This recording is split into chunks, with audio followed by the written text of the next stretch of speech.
ലൂക്കോസ് എഴുതിയ സുവിശേഷം 15-ാം അധ്യായം 11 മുതൽ 32 വരെ. പിന്നെയും അവൻ പറഞ്ഞത്, ഒരു മനുഷ്യന് 2 പുത്രന്മാർ ഉണ്ടായിരുന്നു. അവരിൽ ഇളയവൻ അപ്പനോട്, അപ്പാ, വസ്തുവിൽ എനിക്ക് വരേണ്ടുന്ന പങ്ക് തരയണമേ എന്ന് പറഞ്ഞു. അവൻ അവർക്ക് മുതൽ പകുത്തു കൊടുത്തു.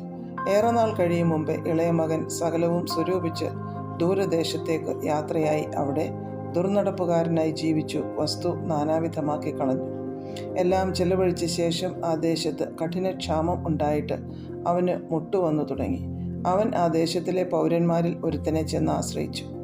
അവൻ അവനെ തൻ്റെ വയലിൽ പന്നികളെ മേയ്പ്പാൻ അയച്ചു. പന്നി തിന്നുന്ന വാളവര കൊണ്ട് വയറ് നിറപ്പാൻ അവൻ ആഗ്രഹിച്ചു, എങ്കിലും ആരും അവന് കൊടുത്തില്ല. അപ്പോൾ സുബോധം വന്നിട്ട് അവൻ, എൻ്റെ അപ്പൻ്റെ എത്ര കൂലിക്കാർ ഭക്ഷണം കഴിച്ച് ശേഷിപ്പിക്കുന്നു, ഞാനോ വിശപ്പ് കൊണ്ട് നശിച്ചു പോകുന്നു. ഞാൻ എഴുന്നേറ്റ് അപ്പൻ്റെ അടുക്കൽ ചെന്ന് അവനോട്, അപ്പാ, ഞാൻ സ്വർഗത്തോടും നിന്നോടും പാപം ചെയ്തിരിക്കുന്നു. ഇനി നിന്റെ മകൻ എന്ന പേരിന് ഞാൻ യോഗ്യനല്ല. നിന്റെ കൂലിക്കാരിൽ ഒരുത്തനെ പോലെ എന്നെ ആക്കണമേ എന്ന് പറയും എന്ന് പറഞ്ഞു. അങ്ങനെ അവൻ എഴുന്നേറ്റ് അപ്പൻ്റെ അടുക്കൽ പോയി. ദൂരത്തു നിന്ന് തന്നെ അപ്പൻ അവനെ കണ്ട് മനസ്സലിഞ്ഞ് ഓടിച്ചെന്ന് അവൻ്റെ കഴുത്ത് കെട്ടിപ്പിടിച്ചു അവനെ ചുംബിച്ചു. മകൻ അവനോട്, അപ്പാ, ഞാൻ സ്വർഗത്തോടും നിന്നോടും പാപം ചെയ്തിരിക്കുന്നു. ഇനി നിന്റെ മകൻ എന്ന് വിളിക്കപ്പെടുവാൻ യോഗ്യനല്ല എന്ന് പറഞ്ഞു. അപ്പൻ തൻ്റെ ദാസന്മാരോട്, വേഗം മേൽത്തരമായ അങ്കി കൊണ്ടുവന്ന് ഇവനെ ധരിപ്പിപ്പിൻ. ഇവൻ്റെ കൈക്ക് മോതിരവും കാലിന് ചെരുപ്പും ഇടുവിപ്പിൻ. തടിപ്പിച്ച കാളക്കുട്ടിയെ കൊണ്ടുവന്ന് അറുപ്പിൻ. നാം തിന്ന് ആനന്ദിക്ക.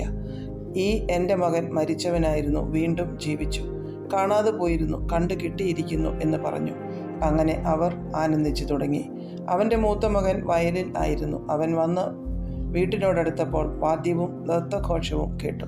ബാല്യക്കാരിൽ ഒരുത്തനെ വിളിച്ചു, ഇതെന്ത് എന്ന് ചോദിച്ചു. അവൻ അവനോട്, നിന്റെ സഹോദരൻ വന്നു, നിന്റെ അപ്പൻ അവനെ സൗഖ്യത്തോടെ കിട്ടിയതുകൊണ്ട് തടിപ്പിച്ച കാളക്കുട്ടിയെ അറുത്തു എന്ന് പറഞ്ഞു. അപ്പോൾ അവൻ കോപിച്ചു, അകത്ത് കടപ്പാൻ മനസ്സില്ലാതെ നിന്നു. അപ്പൻ പുറത്തു വന്ന് അവനോട് അപേക്ഷിച്ചു.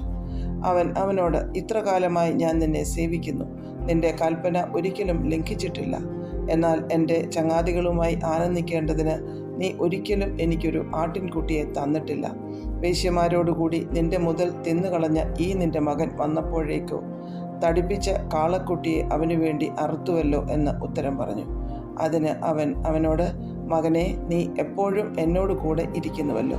എനിക്കുള്ളതെല്ലാം നിൻ്റേതാകുന്നു. നിന്റെ ഈ സഹോദരനോ മരിച്ചവനായിരുന്നു, വീണ്ടും ജീവിച്ചു. കാണാതെ പോയിരുന്നു, കണ്ടു കിട്ടിയിരിക്കുന്നു. ആകയാൽ ആനന്ദിച്ച് സന്തോഷിക്കേണ്ടത് ആവശ്യമായിരുന്നു എന്ന് പറഞ്ഞു.